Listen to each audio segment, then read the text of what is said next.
Okay.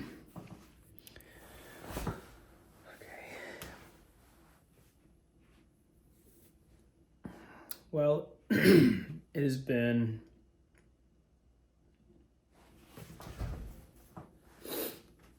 oh God, at least 2 weeks since I've done this. I have so many thoughts, and a part of me feels like I should have kept doing the daily thing all along because it was so therapeutic for me, even before things got really hard. And something just about being in being in Texas, being in Dallas, that I don't know, it just zaps the creativity out of me or something. It more often than not removes a lot of the will that I have to create, and I don't know why that is. I wish I understood it better, but I don't get it. I come back to New York and I see the city skyline and I see my apartment, and I run into a few friends and everything seems so it's like ready to be enjoyed again, life is ready to be like, yeah, I enjoyed with those other things. That doesn't make a lot of sense. It just feels like fundamentally the difference between New York and say Dallas, or I don't know, insert city for wherever you live, is that I feel an innate sense of creative freedom here that I don't in Dallas. I don't know. Maybe it's a personal problem. For a long time, I felt not that way. I think that's because I had a creative community that I was super close to, and it really pushed me. But the South or Southwest can tend to make you very comfortable with whatever the status quo is at the time.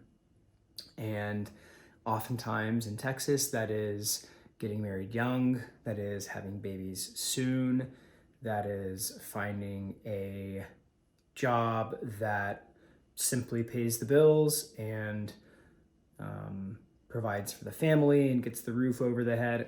And there's nothing wrong with any of those things innately. For someone who is single and an artist, it can be a place where you feel a bit like an outcast. And I don't mean like, the outcasts, like, the emo kids in middle school. No shade on them. They were my friends. But the outcast, like, just the place that you don't feel like you belong. And yeah, I just, I don't know. I brought with me whatever I was working on in New York for the first week. I recorded a video. I had a lot of excitement. I found my camcorder. I was recording videos. I was talking to people. I felt like there was some of that I carried with me. And then after about the week and a half marker, I don't know, I put things down. I didn't even try. And I kind of regret it, but I kind of don't. We are where we are, and I just wasn't feeling it. But, I'm back in New York now, and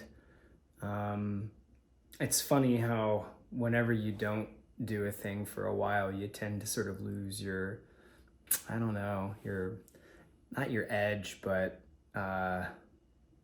you lose the kind of momentum and the stride that you had. And I was doing this for 45 days until the dogs passed. And I really felt like, I was getting somewhere. I was editing every day. I was shooting every day. I was just really thinking creatively about a lot, and that was very exciting to me. And it just goes to show you that sometimes the creative process is as much about consistency and dedication and determination as it is having the idea or having the story in your mind about what you want to create. It really is often about just finding some sort of stride and sort of rhythm to continue doing work, whatever it looks like. So I don't know, this is my first full day back in New York since I left for Dallas, since Jet passed away. And Layla has been gone for almost 2 months now. And man, and today was a doozy.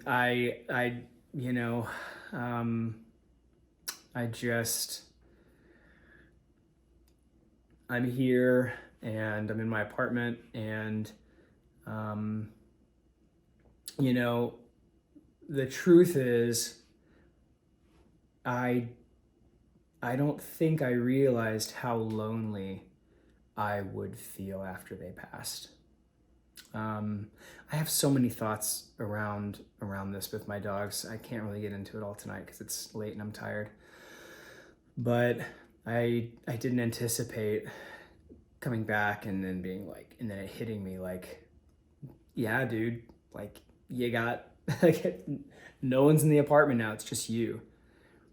And I never interpreted myself as lonely when I had my dogs, because I wasn't. I felt like I always had them. I had something to come back to. And now I'm here and I don't have them, and I'm like, oh, this is what it feels like.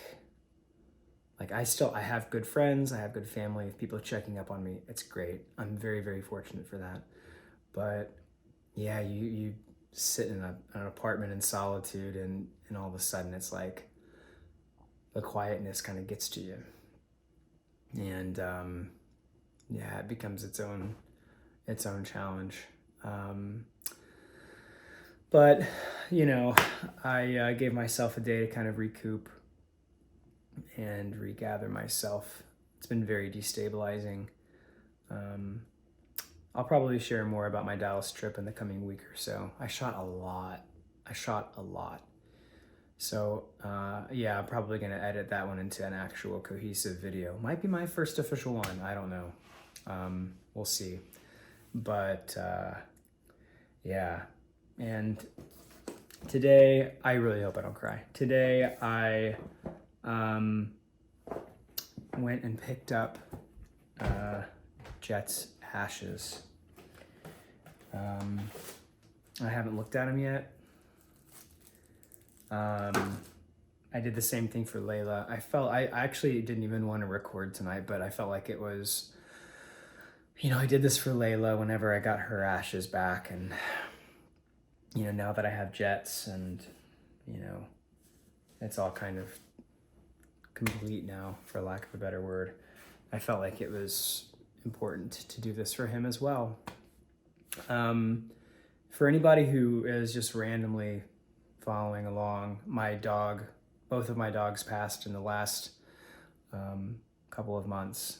January 19th was Layla, and February 21st was Jet. Layla was 12, Jet was 16.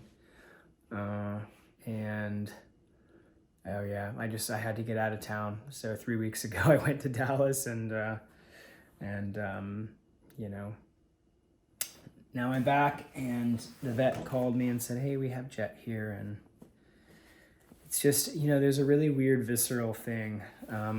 They give you this little bag, by the way, this bag with the box. And I haven't opened it yet, but we're going to open it and look at it. Oh, this is the visceral thing. I didn't finish my sentence. I was walking with this down the street, this bag, and just this thought in my head was like, Jet was 95 pounds. He was 90, 95, 100. He fluctuated, but he was a big dog. He was a heavy dog. And just like so much of the challenge of his aging and my caretaker fatigue was the fact that I had to like lift him up and help him poop and help him pee, and it often took, I mean, I'm pretty strong, I feel like, but it took a toll on me. And it's so weird to know that your 95-pound dog is, you know, like now a box with ashes. That's so weird to talk about, but I was carrying the bag and I was like, I could feel the weight, because I mean, it's definitely like, it's got some weight to it. And I was thinking like, this is so weird. My 95-pound dog is now like just a box of, you know, 7 or 8 pounds, and it's very, very bizarre. But I got the same box as Layla. And I don't know if I can open it. It's on the opposite side. Yeah. I don't want to open it. But yeah, it's nice. So they will now be reunited together. I've had my share of tears today. I had my share of tears earlier. Gave me a card too.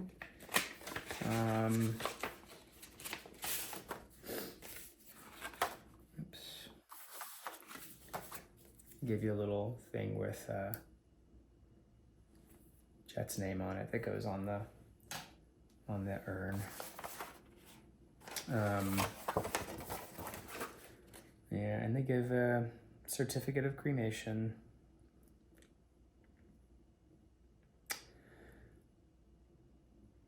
So he passed on the 21st of February, but cremated on the 23rd.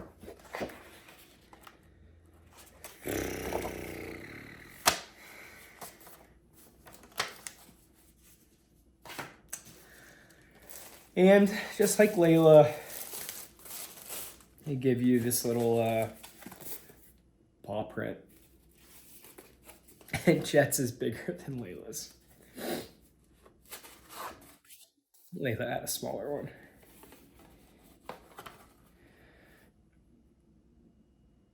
Oh. It looks like they did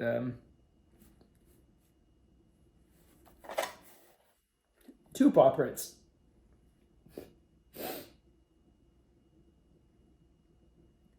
Oh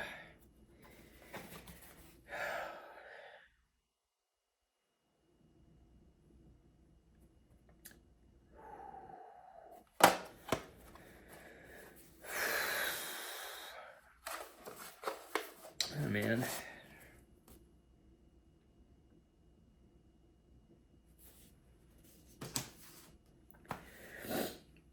Oh.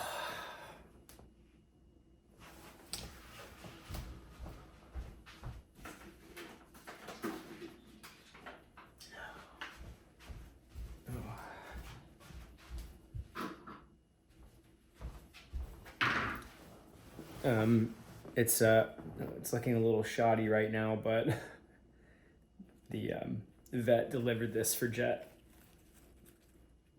I was on the phone with my brother. I don't know, maybe on the way to Charlottesville when I left town a few weeks ago, and I got a call from a DoorDash driver, and I was like, why am I getting a phone call? The delivery was right, the address was right, but I didn't know what was going on. So the driver had to tell me that it was from a Williamsburg vet, sent you a flower arrangement, and I was just like, I was just totally floored. They're the best. And it's very weird.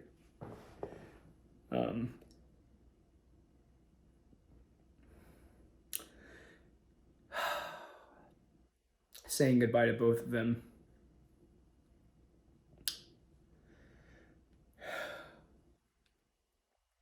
And I recognize that this is a new chapter in my life, and one that will I will, I will move on from, and I will remember. But I'm afraid of not remembering them.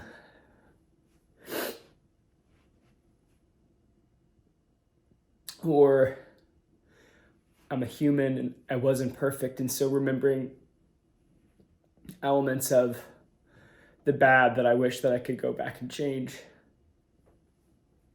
And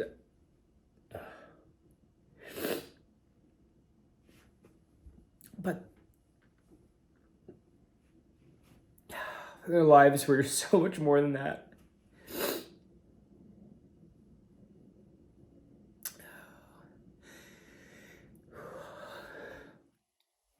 And you can't possibly understand truly what you had until it's no longer there. And I really thought as I was going through this that I was preparing in the right way. I mean, when Jet was 13 or 14, I was like, okay, it's not going to last forever. He's got gray all over. He's already lasted way longer than an old dog normally would. And, Layla, it happened so suddenly. That was a real shock. But with Jet, I don't know. I just kind of felt like he would fucking live to 17 or 18. Like, he just was so strong. And I could have done a better job, I think, at the end. I do carry a bit of guilt. And the guilt is conflated with grief and everything else. It's just, there's a lot there. But I'm very sad right now. And here in about a little under 2 weeks, I move into my new place, and I'm moving in with a friend who I really like. And so I think it'll be good for me to enter into this next phase of my life with someone instead of just moving into a place by myself. So moving into Manhattan, I'm gonna miss Brooklyn. I'm always gonna remember this apartment for the dogs and our walks to the park and my amazing neighbors and my friends. And just this very challenging, bittersweet time. So I told myself I wasn't going to cry whenever I started this. I really thought I would do good, but alas, a softie I am. I'm so sad, and this is really heavy for me, but I'm really glad I did this tonight. I'm glad that I have record of this. I'll be able to look back over the years and know that I took the time to think about it, to write about it, to process in this medium, and just be open and vulnerable about it. I think it's going to serve me well in the future for my own sake.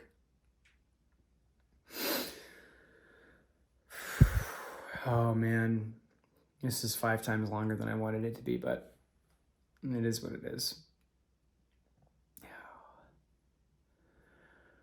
Okay, well, I think that's it for the night. Grateful for you all, grateful for the support that I've had from my family and my friends, and I am so eager to be past whatever this interlude is. A friend today he texted me and asked how this new chapter was going, and